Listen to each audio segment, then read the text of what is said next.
ओम शांति। बाबा का बनने के बाद दृष्टि का परिवर्तन हो जाता है, रूहानी और शुद्ध दृष्टि बन जाती है। दृष्टि से सृष्टि निर्मित होती है। तो बाबा कहते दृष्टि से सृष्टि की रचना अभी संगम पर ही होती है।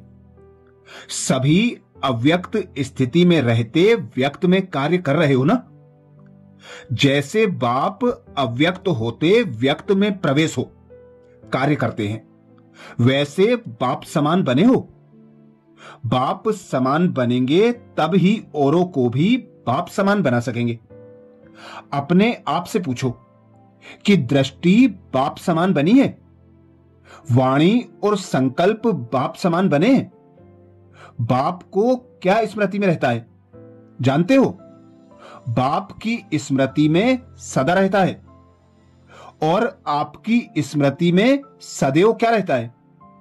क्या अंतर है? समान स्मृति होती है? कोई स्मृति रहती है कि कोई भी नहीं रहती है? स्मृति रहती है या स्मृति से भी परे हो जाते हो? कोई बात में बाप के समान आपकी स्मृति रहती है? नहीं। अंत तक स्मृति में समानता आ जाएगी।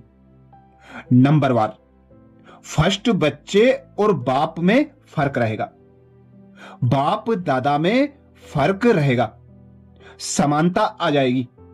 जैसे बाप बेहद का बाप है, वैसे दादा भी बेहद का बाप है। बाप दादा के समीप समानता होनी चाहिए। जितनी जितनी समीपता उतनी समानता। अंत में अब बच्चे भी अपनी रचना के रचयिता बनकर प्रैक्टिकल में अनुभव करेंगे। जैसे बाप को रचना को देख रचयिता के स्वरूप की स्मृति स्वतः रहती है, ऐसी स्टेज नंबरवार बच्चों की भी आनी है। दृष्टि से सृष्टि रचनी आती है? आती है। आपकी रचना कैसी है? कुछ की, कुख की व नैनो की। दृष्टि से रचना रचेंगे। यह जो कहावत है कि दृष्टि से सृष्टि बनेगी, ऐसी दृष्टि जिससे सृष्टि बदल जावे, ऐसी दृष्टि में दिव्यता अनुभव करते हो। दृष्टि धोखा भी देती और दृष्टि पतितों को पावन भी करती। दृष्टि बदलने से सृष्टि बदल जाती है। तो दृष्टि कहां तक बदली है? दृष्टि क्या बदलनी होती है यह मालूम है? आत्मिक दृष्टि बनानी होती है। आत्मिक दृष्टि दिव्य दृष्टि और अलौकिक दृष्टि बनी है। जहां देखते जिसको देखते वह आत्मिक स्वरूप ही दिखाई दे, ऐसी दृष्टि बदली है। जिस दृष्टि में अर्थात नैनो में खराबी होती है तो एक समय में दो चीजें दिखाई पड़ती हैं। ऐसे ही दृष्टि पूर्ण नहीं बदली है तो यहां भी दो चीजें दिखाई पड़ती हैं, देही और देह। कभी यह कभी वह, ऐसे होता है ना। कभी देह को देखते हैं, कभी देही को। जब नैन ठीक होते हैं तो जो चीज जैसी होती है वैसी ही यथार्थ रूप में दिखाई पड़ता है।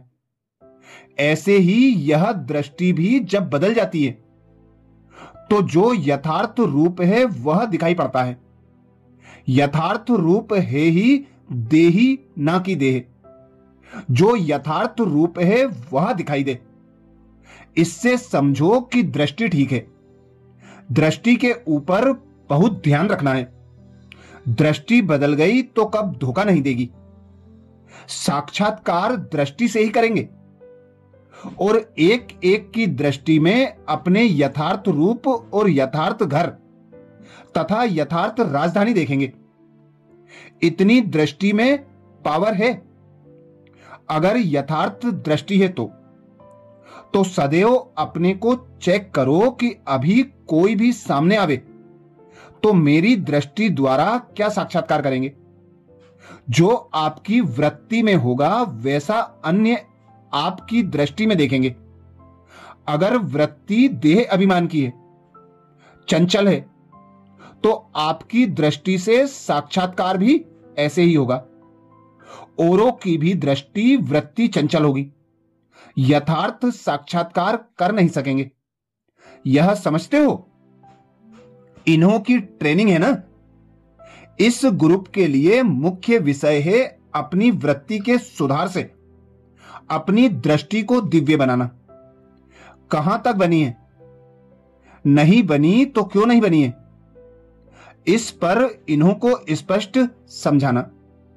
सृष्टि न बदलने का कारण है दृष्टि का न बदलना, दृष्टि न बदलने का कारण है वृत्ति का न बदलना। दृष्टि बदल जावे तो सृष्टि बदल जावे। आजकल सभी बच्चों के प्रति विशेष बाप दादा का यही इशारा है कि अपनी दृष्टि को बदलो, साक्षात्कार मूर्त बनो। देखने वाले ऐसे अनुभव करें कि यह नैन नहीं, लेकिन यह एक जादू की डिबिया है। जैसे जादू की डिब्बी में भिन्न भिन्न नजारे देखते हैं, वैसे आपके नैनों में दिव्य रंगत देखें। नैन साक्षात्कार के साधन बन जाएं। अच्छा, ये महावाक्य 17 अक्टूबर 1970 के हैं। वृत्ति और दृष्टि परिवर्तन करने के लिए बाप दादा कहते आकार में निराकार को देखने का अभ्यास बढ़ाओ।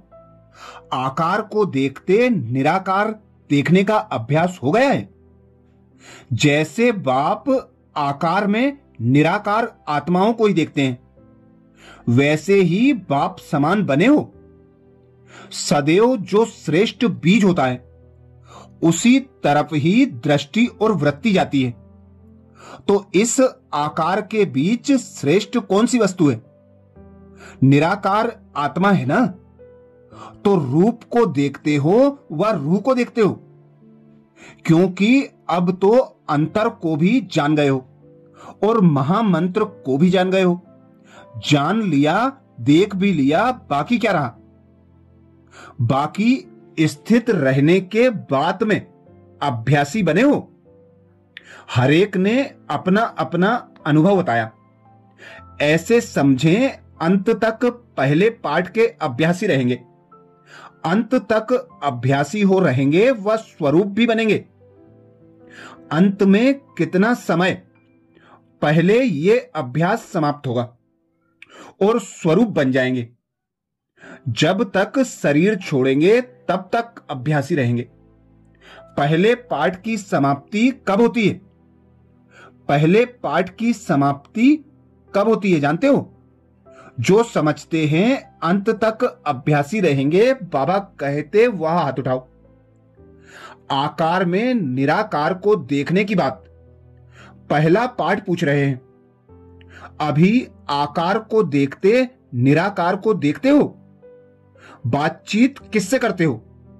निराकार से आकार में निराकार देखने आए।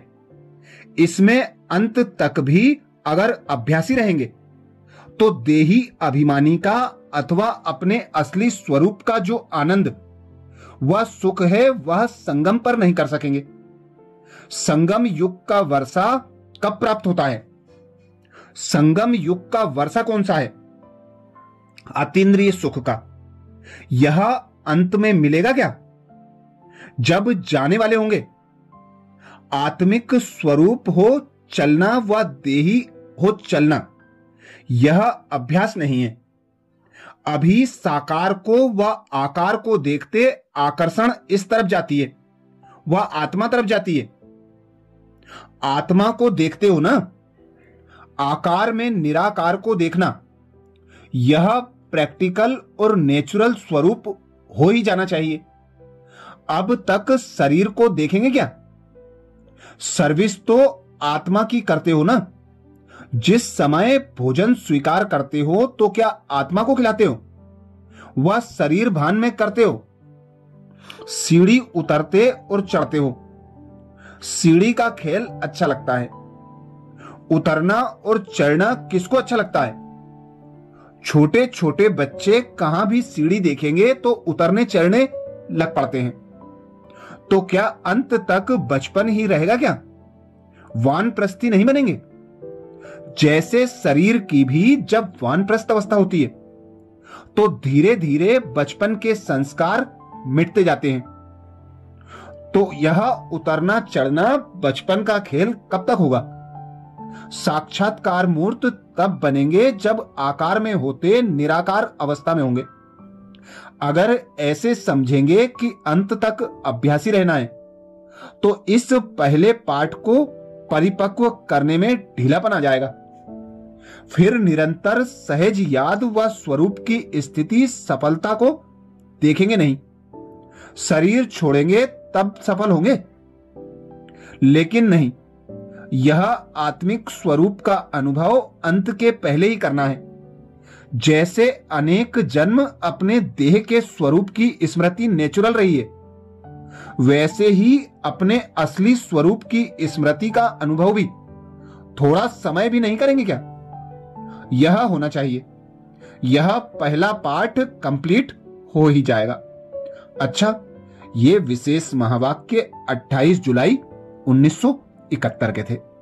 ऐसे ही दृष्टि और वृत्ति परिवर्तन के लिए बाप दादा के विशेष छटे हुए महावाक्यों के लिए बाबा के चैनल को सब्सक्राइब करें। वीडियो को सभी बीके भाई बहनों को शेयर करने की सेवा जरूर करें। अच्छा, ओम शांति।